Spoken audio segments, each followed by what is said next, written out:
Makanan apa yang paling disukai Nabi?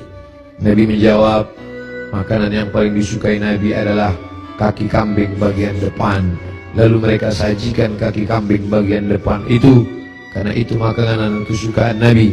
Rupanya di bagian depan kaki kambing itulah mereka tanamkan racun yang paling sangat banyak, paling berbahaya. Sahabat Nabi yang mengunyah daging kambing itu langsung meninggal di tempat. Nabi SAW sepakat semua ahli sirah bahwa Nabi memasukkan daging kambing itu ke mulutnya, tapi mereka ikhtilaf tentang menelan. Maka segera Jibril alaihissalam memberitahu bahwa ada racun. Nabi memuntahkannya keluar, tapi ada beberapa tetes air liur masuk ke dalam. Kenapa itu terjadi? Bukankah Allah menjaganya?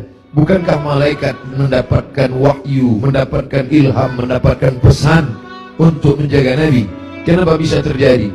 Hikmah di balik itu menurut ahli sirah, Allah ingin menyempurnakan nikmat kepada Nabi Muhammad sallallahu alaihi wasallam, bukan hanya sebagai nikmat penutup para nabi dan rasul, tapi juga nikmat sebagai mati sebagai seorang syahid.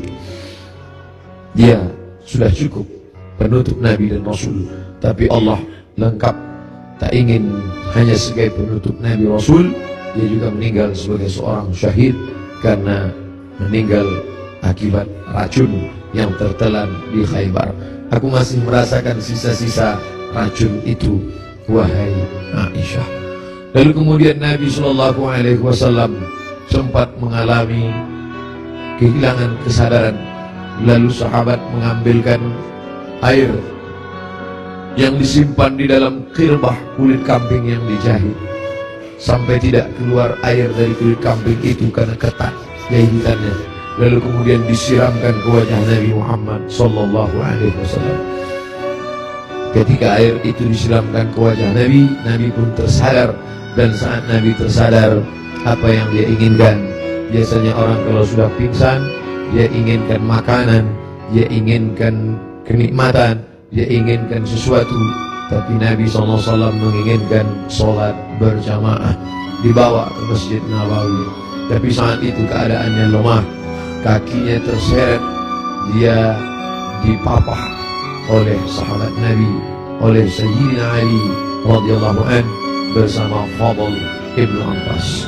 Satu di sebelah kiri, satu di sebelah kanan. Mereka memegang tangan Nabi, kedua tangan Nabi di pundak Ali dan Fadl. Kedua ini adalah saudara, seperti saudara kandung.